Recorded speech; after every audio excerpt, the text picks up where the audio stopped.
We're going to move to our next. You can't go that way. You can go that way. Go either way you want. Any way you want. And Tara, you can come on down. So, a few weeks ago, last month, I had the privilege of going up to New York to an event called the Stop Trump Conference.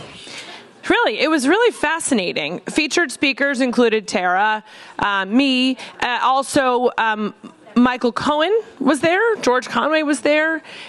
It was a fascinating day. But the best part of the entire day for me was that I got to meet Tara. Because I've been hearing about Tara from everyone I know for like the last 2 years. So Tara McGowan is the founder and publisher of Courier Newsroom and CEO of Good Information, Inc., a civic incubator that invests in immediate solutions to counter disinformation online. Isn't that you asked a perfect question to tee up the disinformation question. She is a former political strategist who had an early career in journalism. She has seen firsthand how the information crisis has contributed to the rising threat of authoritarianism and the deterioration of social trust. In 2017, Tara founded Acronym, which is a nonprofit to build online infrastructure that deliberately reaches and informs the population of passive news consumers across the country who are most susceptible to be targeted by disinformation. Then she founded Courier Newsroom in 2019.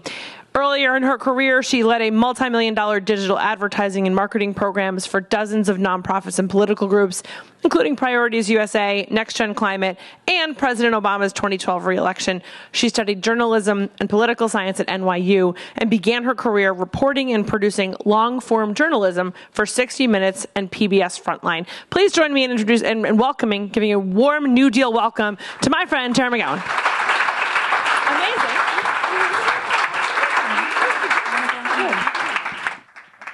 I'm going to go here because let's see if this works. Yes. Hi, everybody. I am so excited to be here with all of you. I want to thank Debbie for inviting me and for the whole team. That is a very, very difficult group to follow because those three women I have been admiring and looking up to the better part of my career. So I am going to talk to you guys about disinformation and misinformation and what we can do about it. I would love to see a show of hands in this room of who has personally been a target of disinformation or misinformation. That's what I expected, me as well. You can look it up, just Google me. So this is going to be interesting because I have done this presentation a few times for a few different groups, but I knew walking into this room that I was walking into a room of folks who know this issue really intimately well. And I'm sure that I could also learn some things from all of you. But I'm going to start with a little bit of background. Now that you heard my whole life story, I don't have to give very much of an introduction to myself. But a lot of this will not be new information to you all. But what I do hope to do is share the expertise that I have gained over the past number of years, trying to really understand how to engage, inform, and mobilize people that are not very politically engaged, which we know is most Americans. But we also know that those are the folks that when they do tune in, when they do have good information or bad information that mobilizes them, they're the ones who make the difference in the elections that put all of you into elected office. And so that is how I sort of arrived at some level of expertise on this issue because we are facing a crisis of trust in this country. Trust in government and institutions and media are at unprecedented lows in this country. I don't actually have my, oh, it's over there. That's why. Hold on, guys. So I'm going to have to do a little bit of this, but you can read the slide. But 50 million Americans still believe that the 2020 elections were stolen. 20% of Americans believe QAnon is real. 64% of Americans believe that our democracy is in crisis and at risk of failing. And on that bottom graph at the bottom, we now have more support for political violence in this country than we've had in my lifetime. So we all know here that we are at a real crisis moment here and abroad. And the reason for this crisis of trust has been a deliberate effort by a lot of really bad actors and networks that very intentionally sow mistrust and division in this country. And they do it by weaponizing information. And that's a tale as old as time, right? This is not new. Propaganda and disinformation and misinformation have always been utilized in order to sow mistrust and division and promote authoritarianism and ultimately dismantle democracies. Information wars are how the political wars are fought and won or lost. And you all know this. And this is a problem, though, that since it has existed, and the playbook hasn't changed very much. The media has, right? And our relationship to information and the media and how we consume it has changed dramatically, even just in my adult life. And so the playbook is still the same, but now it spreads a lot more quickly. And you guys can see some of the images here, but of just sort of some of the tenets of disinformation campaigns, right? You look for vulnerabilities and cracks in communities or societies that you can leverage. Maybe parents feeling insecure or overwhelmed or exhausted with little kids at home in a pandemic, and then suddenly a campaign for parents' rights and something called CRT pops up to be able to weaponize that and give parents something to feel like they can gain their power and agency back with, even though it wasn't a real problem.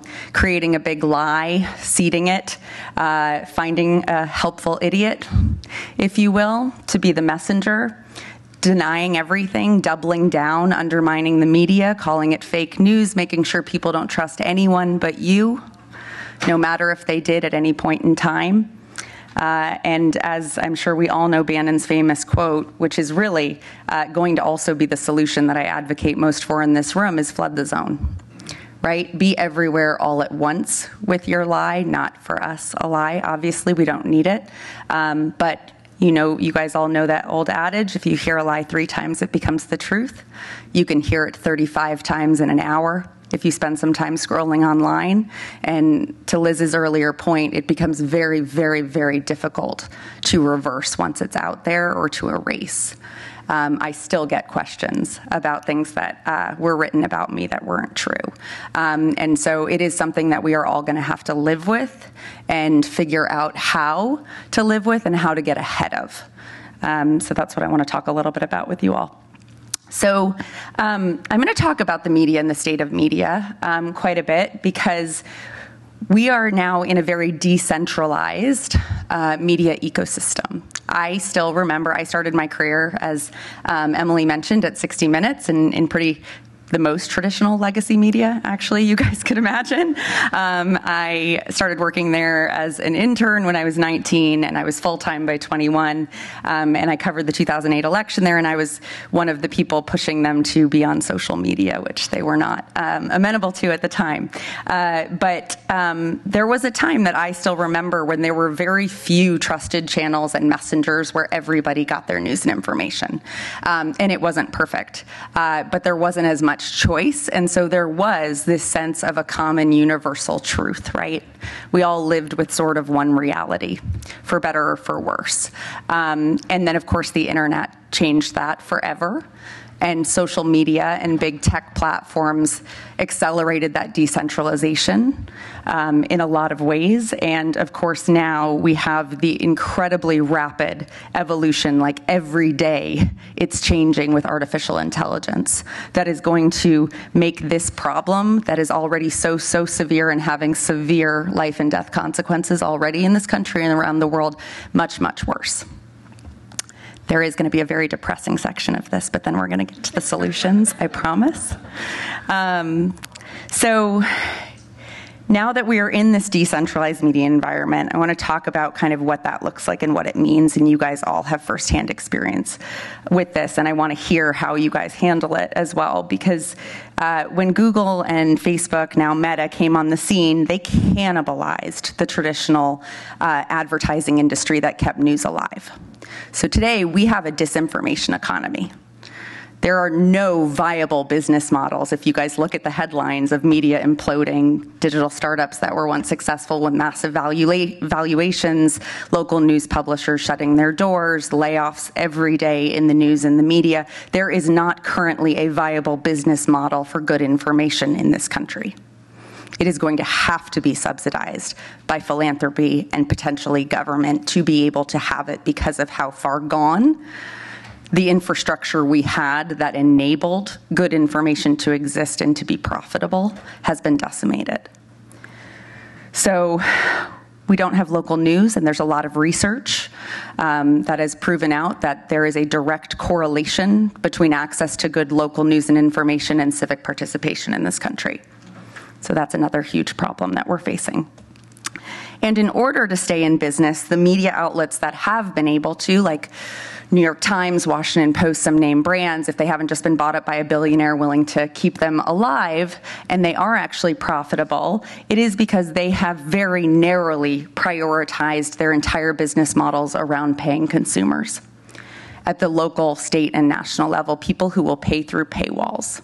And I have written op-eds about how democracy dies behind a paywall. There is evidence now, thankfully, hopefully there will be more. The only people that pay through paywalls are college educated and above and of the wealthiest Americans. So we have an information gap that is now a massive chasm in this country, because the tens of millions of Americans who are not willing to pay through paywalls, and they never will, they're not accessing any of that information, even when it hits them on their newsfeed, if it does, which it likely won't with the algorithms. They're not watching cable news because they're not politically engaged. And by the way, cable news viewer numbers are abysmal. On a good night, it's about 3 million viewers. That's it for CNN, Fox, and MSNBC. But they are getting an enormous amount of information for free. Scrolling social media platforms, messaging apps, their email inboxes, talking to their friends and neighbors, and of course, the right-wing media, which I'm not going to talk too much about, but we all know how influential it is. They don't have to be consumers of right-wing media to be influenced by the narratives that are seeded, because the mainstream media then also picks up on those. Both sidesism is a massive problem I could do an entire conversation about, and happy to talk to anyone about anytime. And so this is really, really bad. I started to get really deep into this because I became obsessed with low propensity and non-voters in this country.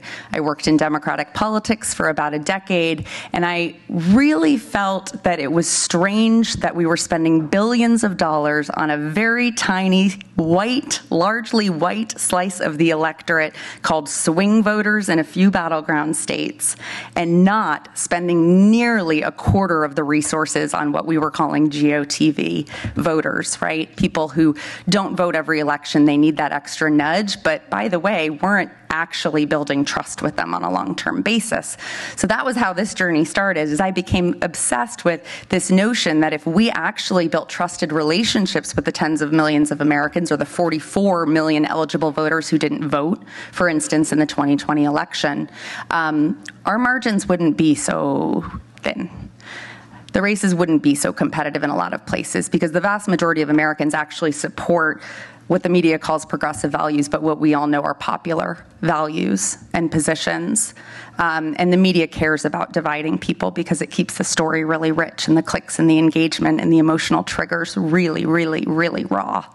And so when I started studying this audience and trying to understand, there was a direct overlap of this audience and passive news consumption. People who don't watch cable news and don't pay through paywalls, and who primarily get their news and information on social media. I was a digital strategist. That happened to be my bread and butter, is figuring out how to reach people in targeted ways on social platforms, and this was the audience that I wanted to cater to. And that's where I'm very grateful to the folks in the room who have newsrooms from our network in their state and have been stepping out to do interviews with some of our reporters upstairs. I'm going to talk a little bit about Courier, but we built Courier to serve this population specifically, knowing that you can no longer build media or news in this country and people come to you. You have to deliver it to them. You have to be very intentional about getting your information in front of audiences, and we're going to talk about that because that's one of the solutions. But a few more depressing points before we get to that. So if you guys haven't seen these headlines, Google, YouTube, Instagram, Facebook, TikTok wasn't really a thing then, and now it's the biggest thing, and we will talk about TikTok. They were under pressure to have all of these policies after the 2016 election when it was proven that there was Russian disinformation and interference, especially on Facebook in the 2016 election. They built teams and advisory committees and commissions and reports, right? And they were under a lot of pressure, and they did institute a lot of policies. Most of them were porous and flawed. Some of them were bullshit entirely, excuse my language. But they still managed to roll all of them back over the past year without very much pushback, without very much pressure being placed on them. So the few safeguards we had in the 2020 election, which did make a difference, I believe, because Mark Zuckerberg himself turned off a button that they had in order to lift up after the election, when there was all of the disinformation about the big lie starting, he was able to actually increase the reach and volume of good factual news organizations, which he doesn't choose to do and hadn't chosen to do before that moment because it doesn't drive as much engagement, attention, or time spent on the platforms. He flipped that switch right back off after the insurrection. So we know that big tech can actually do something really significant about curbing this problem, but they're not doing it because they make too much money, and there is absolutely no political will in our Congress to do anything about it. So regulation is not going to save us anytime soon, which feels really, really scary. And it is in a lot of ways. And we do need the regulation, and we need to find the ways. And I have some slices of hope in me that the way is going to be through children because of the mental health crisis that we're seeing in our kids today, because of eating disorders and suicide rates going up, because of the algorithms and what our kids are living through now. But it's not going to happen on the timeline we need to save democracy in this country. So we're going to have to do more things, and we're all going to have to play a role in it. The other thing, and you guys all know this already, but traditional earned media and traditional communication tactics are not going to be enough. They're not even enough to be able to get your own messages across, never mind try to counter offensively disinformation or lies or propaganda. There is this constant conversation over why is the economy doing so well and no one seems to know about it or care. And there's a lot of different answers for that. But some of it is that that's not the information that they're getting at all. It's not emotionally connected. It's not resonant. It's not relevant. And the media is doing a real piss poor job of trying to actually inform the public, because they're really not even trying to. They are trying to keep people engaged and enraged. So what can we do about it? Offense, offense, offense. I'm going to say it a million times. We have to go on offense. Before I get into the positive things and the things we can do, I do want to lift this up for folks that haven't had trainings or done work or read research on misinformation and disinformation. The number one rule when it comes to disinformation is to never give it more oxygen. That is against a lot of our impulses. We want to retweet the lie, quote tweet it, say the thing that's right. We want to debunk it in interpersonal conversations. We want to explain to people with the facts why what they're saying is not true or wrong. You've already lost at that point. You can't do it. And the worst thing is, especially online, is if you do try to debunk it, you are only spreading it farther. So I want everyone to take that away, if nothing else, is please do not quote, tweet, or reshare disinformation, even when your intentions are pure, in order to be able to correct the record.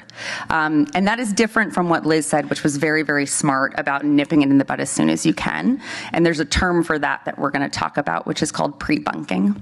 Have folks in this room heard about pre-bunking before? Makes me so excited. You're going to learn something.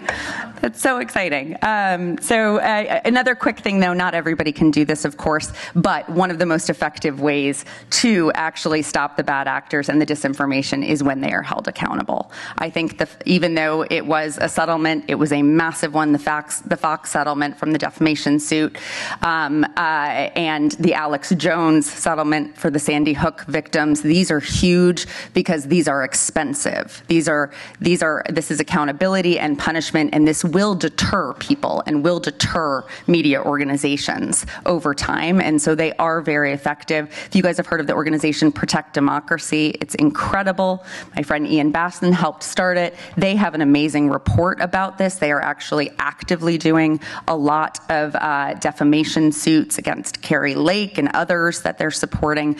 Because if we do hold folks accountable for lying, especially when there are real world consequences, that can make a difference. But of course, that's not in everyone's means. But I would consider seriously suing somebody if it's going to get the attention to correct the record, because it does help. But let's talk about the things that each of us can do. So the absolute best antidote to disinformation is good information. And good information is the lifeblood of democracy.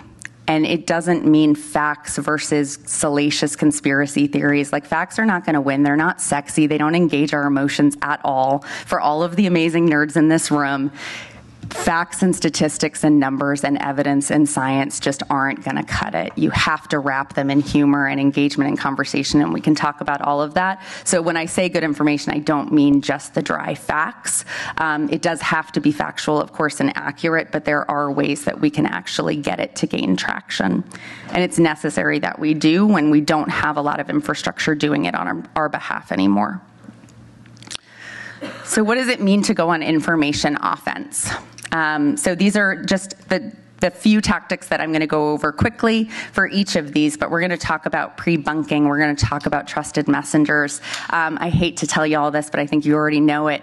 Regardless of what kind of Democrat you are, the fact that you have a capital D Democrat probably associated with your title means that's not the right messenger for everybody in your community about everything that you want to get across, and that's a good thing to recognize. In fact, sometimes it makes you the worst messenger, but you can still work with the right ones to be able to get your message across and achieve your goals.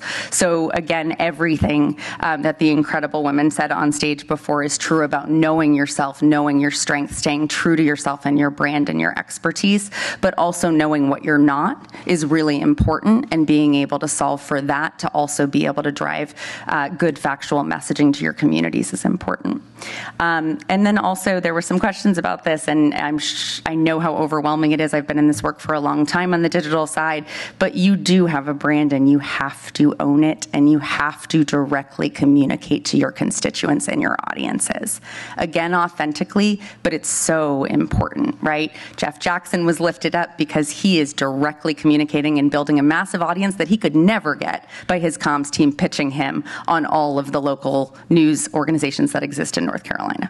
Forget it. They would kill for his audience on TikTok.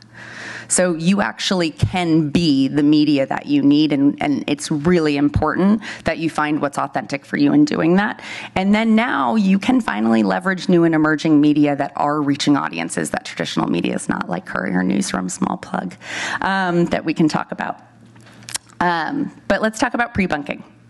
So pre-bunking has been found to be an effective strategy to inoculate audiences from disinformation before the saturation point. So that's the key, right? It has to happen before the disinformation gets to the point of no return. And usually when you hear about conspiracy theories or like QAnon or disinformation in the mainstream media that we all consume because we're high information consumers, it's too late. But when you really, really know, when you're sort of doing, your murder boards and your comm strategies and you're thinking about it, I'm sure you all already do this, but the most important thing is know your enemy, right? Know your opponents.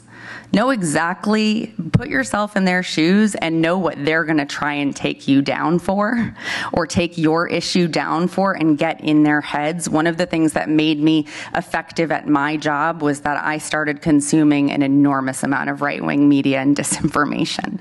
I created, because of a friend of mine who did this work professionally, I created a bunch of junk accounts on Instagram and TikTok and started following and liking and engaging with all of the sludge coming out of Ben Shapiro and Candace Owens, just to teach my algorithm that I was one of them, so I could see how they were indoctrinating. And that made me much smarter about how they wield information and disinformation in order to think about what we have to do to inoculate and counter against it.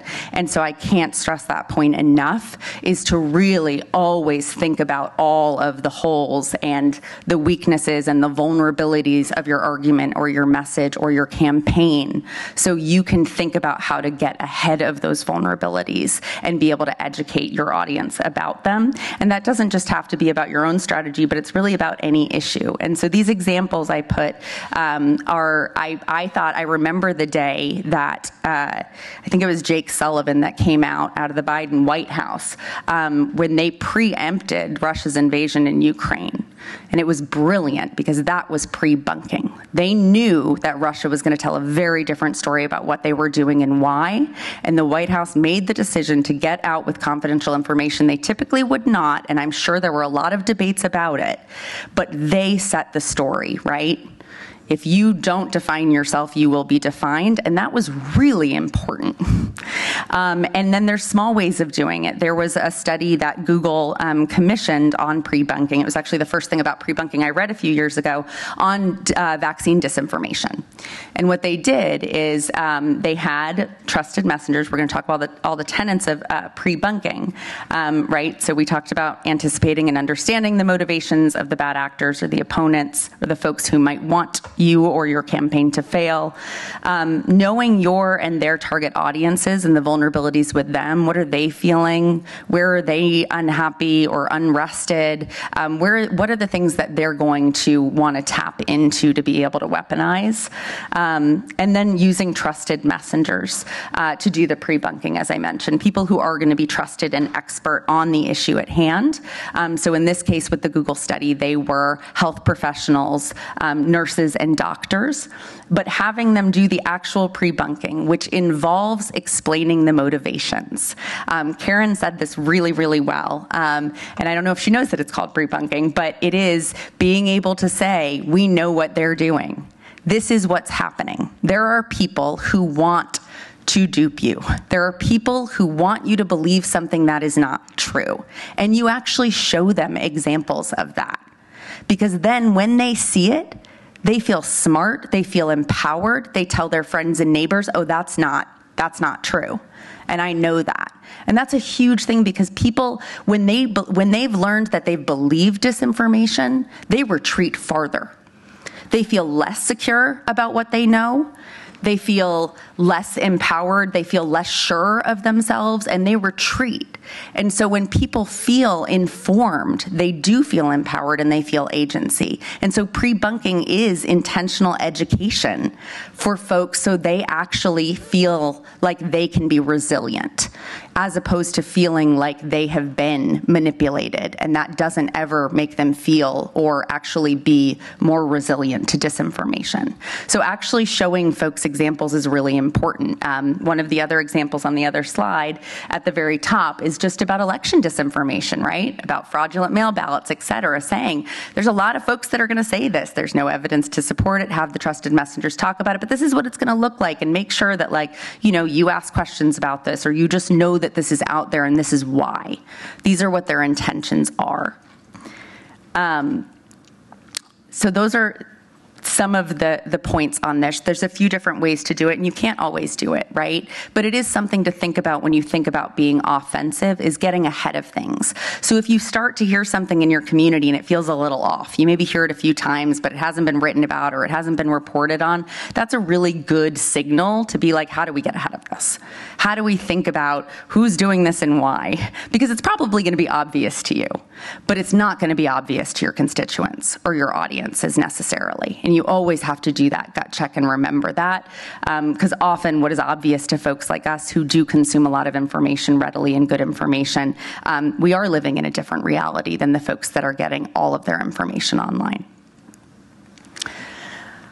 So trusted messengers, talked about this, just some examples of that, but of course, people who are respected in communities and in different industries to be the ones that are coming out there. Real people from communities matter, right? Folks are much more persuaded now and influenced by people they feel like they have a relationship with or they actually have a relationship with. And that's why social influencers have replaced traditional advertising. Because you're seeing them in their homes, you're seeing them with their kid or their dog, they're talking to you while they're out walking. Like, you feel like you have a real connection to them, whether they are a comedian, a makeup artist, a personal trainer, what have you. Those folks that cultivate those trusted relationships are really powerful. And because we don't live in a centralized or controlled media environment anymore, to the points that Liz and Karen were making so eloquently, you can't control your message anymore.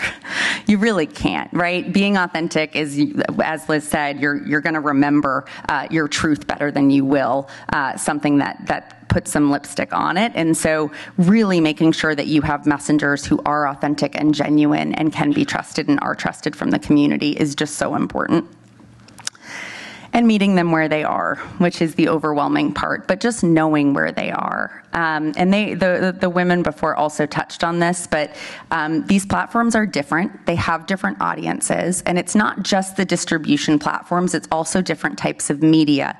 You really have to think about the audience you want to communicate to and understand where are they getting their information.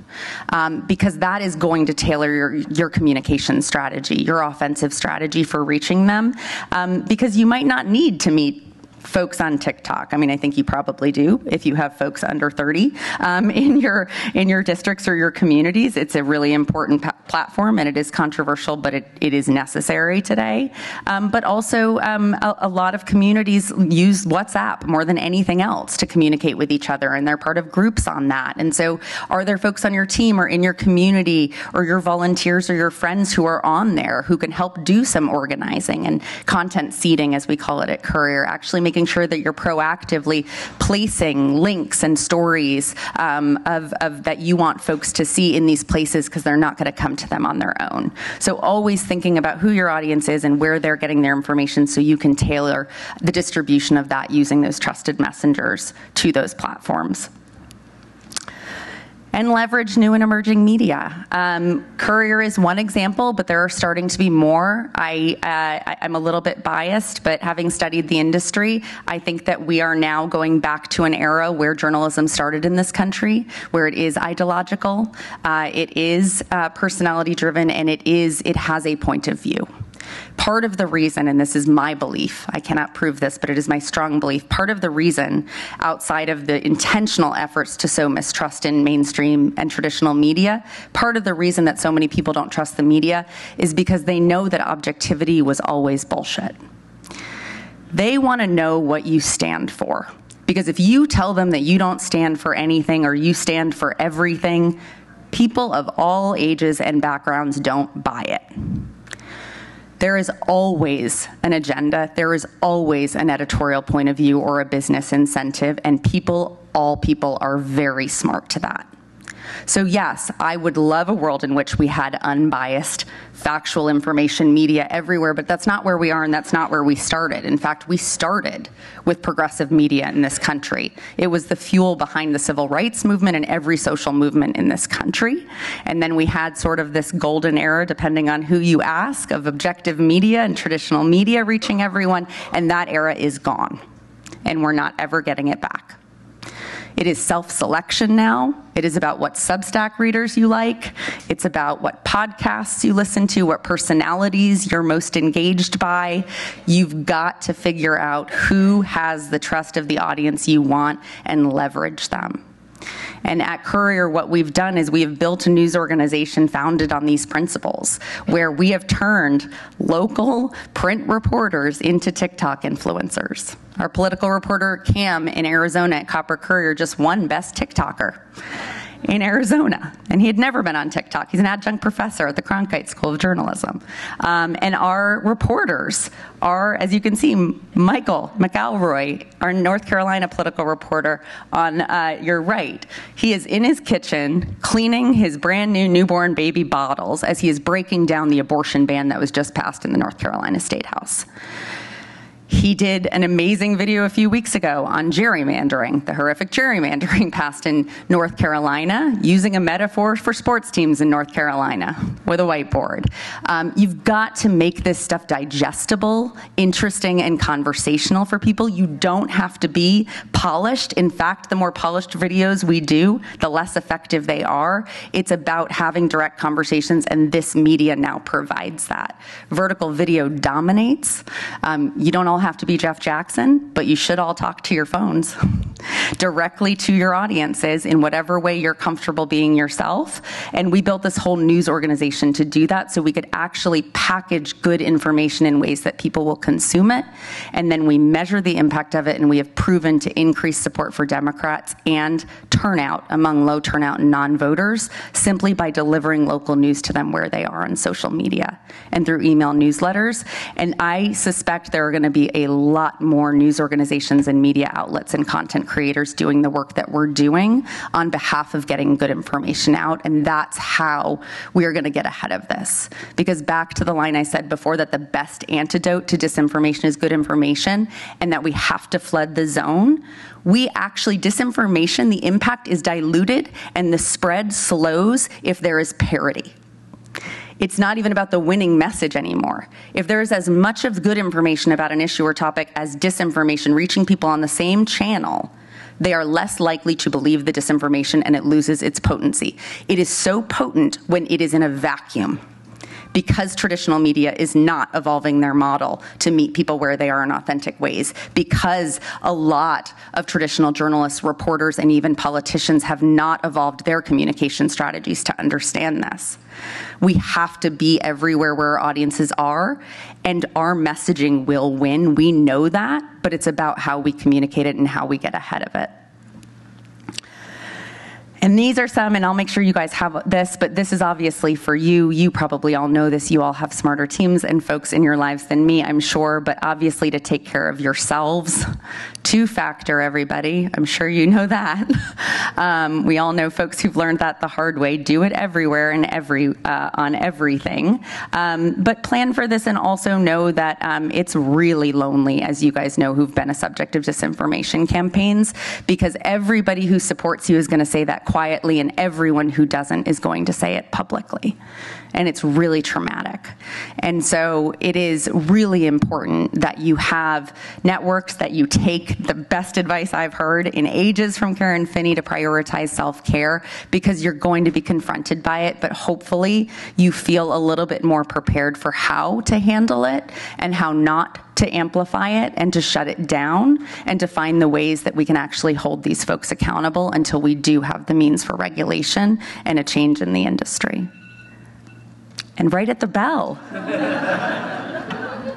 I didn't even plan it. So happy to take questions if we have time.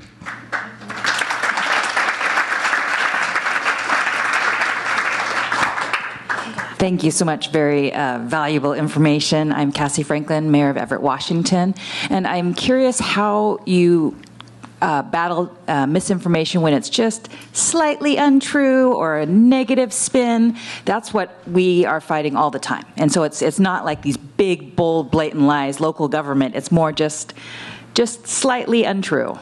Yep, it's a great question. And for folks who don't know, although I'm sure everyone in this room does, the distinction between disinformation and misinformation. Disinformation is very intentional. It's seeded. Misinformation is people repeating things they heard. They don't know it's not true. It's not nefarious, right? But one leads to the other. And of course, misinformation is harder because it's like telephone. It's not preventable, really. So, I mean, I think a lot of the same things ring true. You want to say the true thing as many times as possible, as consistently as possible, in as many places as possible, and don't back down, right? Because the intentional disinformation does not back down. That's what's so powerful. It's the repetition. Repeat the truth. Repeat the right thing. It's tough because you're always going to have like attacks and things of that nature. You have to be really selective of understanding what are the things that are going to pop and are going to harm you later versus what are the things you don't touch, because it's only going to give it more fuel. And more often than not, they're things not to touch. If you haven't, if it's just slightly off, or if it's often reaching and within a community that you're not going to change otherwise, right? We talk about some folks, the Kool-Aid drinkers, they're beyond the point of of having rational conversations because they do live in alternate realities. And that is far above my pay grade, how we de-radicalize folks like that. But for the ones that it just becomes kind of water cooler conversation spread, you want to just say the true thing as often as possible, find excuses to say it, find ways to hook it to other things, just so there's so much more of that out there. Hi, thanks. Nicole Clowney, I'm from Arkansas, and I really appreciated the question from the Utah legislator at the end of the last panel. I don't know if she's still here, but one of the things that we face as Democrats in very, very red states is making points to our constituents without vilifying our colleagues. And so you had at the bottom of one of your slides, empower people, like sort of when we are talking about the motivations behind the disinformation, do you have any tips for how folks like us can communicate that information in a way that doesn't vilify our colleagues and also doesn't make our colleagues feel like we're accusing them of having been manipulated? In other words, how do we give them cover maybe or make them still feel like we're on their team while communicating with our own constituents? It's such a good question, and it's so funny. The way that I'm going to start the answer is interesting because I don't actually advocate for this ever, except in this situation, which is Michelle Obama's "when they go low, you go high." I actually don't think that's true often in politics, to be very honest, with nuance. But in this scenario, I actually think that there is a real opportunity to always start with a common ground with a person that you disagree with, right? Like, I know your kids, or you have kids the same age as me, or I know that we both had this, right? What is the touch point that suddenly brings the temperature down to then be able to say the thing? Because then it becomes a lot more difficult. And if they do punch back or they do come at you for that, they're going to look so much worse than them starting it, right? And so the more you can also do that proactively to be able to ingratiate sort of yourself and just bring the temperature down, it might not always work because they don't care, but it is going to serve you better, and it's going to make people tune in more, I believe, to what you are saying, because most folks actually don't want that level of engagement, but they do become accustomed to it and emotionally triggered by it. And so I think it's always about bringing the temperature down if you can. Hi, Sharon McBride. I'm the president of the City Council in South Bend, Indiana, also a former national co-chair for Mayor Pete. And one of the things that you talked about, and also Liz, and the misperception and disinformation that people put out. It was less than 1% of our total population that was spreading the lies and the disinformation. And took a lot of work for us to, stand up and debunk a lot of the information, and still go through that now. And in our community, people know that the agitators were the naysayers and were feeding misinformation. But as a whole, throughout the world, a lot of people believed that. And it was hard, and it took people time to get to know him themselves to see that he was authentic and true. So I think some of the things that we still go through is every time he speaks, you have CNN or Fox News or the media outlets reach out to us to still try to have to defend his record. So after this time goes by, do you have any suggestions for still the world platform of still trying to misrepresent who he is? Oh, it's so hard. I wish I had better advice on this. I think time is what it takes, and I think the more that in this situation, there is so much more content and opportunity, right, and presence that it will become less over time. But the reason that that's happening is because they need that both sides argument to every story, even if it's no longer relevant or current. And that is what Karen was saying about, or Liz was saying about how they dip back and they're going to dip back. And so it is really challenging. It really is about how can there be so much more good information to the audiences, factual, current information all the time, because then it becomes just less believable and less resonant. But it is tough because the media is going to keep doing it, especially if they don't have, this is something I think a lot about with, knock on wood, but the Hunter Biden stuff not getting very much traction. There's a lot of reasons for it, but when the media did back down on it, it's my belief that that's why they talk about Biden's age so much, because they don't have another counterpoint. And they need to talk about a negative because there's so many negatives they need to report on Trump. And so they're always going to need to have a contrast negative. And so the Republicans know that, right? And then they try to decide what that is that's going to benefit them the most. And then when that falls flat, the media is left with nothing. That's what I've often said to people in closed doors, because that conversation happens all the time, I'm sure to all of you as well. But like, yeah, you're hearing about it all the time because they have nothing worse to tell you. And it's a fact. That is his age. So I think that's the other thing that you can do to sort of take some wind out of those sails is be like, that's what they're talking about. We all know it's not true. And they're talking about it because they don't have anything negative to say. Krista Griffith from Delaware. Thanks so much. I've learned a lot and really appreciate your comments. Any advice on what to do to encourage colleagues to not be so skittish when they've been victims of a disinformation campaign? I had a bill that was a relatively mundane insurance bill. What it did was protected sensitive health information from falling into the hands of a subscriber on the whoever held the insurance policy through explanation of benefits plan. Again, it was really mundane. But what it did was protect really private information from the patient, so it didn't get into the hands of parents or others who had the policy.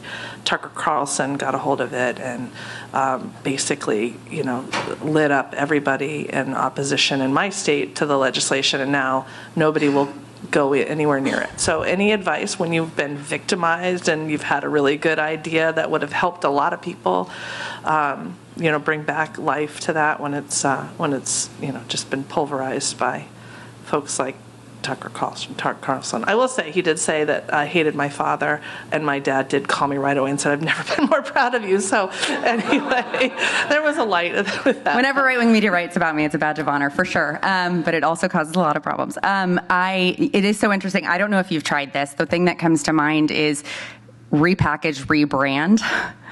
Do all of the things, right, about finding ways to kind of build bridges and alliances with it, calling it truly a different name. And trying that after some time has passed on it to get some support around it, because the thing is, nobody ever wants to go first. I've started a lot of really disruptive things, and that is the thing that I have learned, is that the first one and the one who takes the risk takes the arrows, and then a lot of people jump on board once the time passes and they realize that it's actually effective, or it's something they can make money off of, or whatever it is. And so I think you do give it a little bit of time, but you present it in an entirely different way, and you try again. Sure.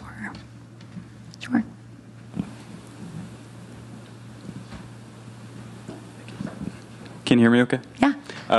I would love, by the way, big fan of your Packernym work specifically.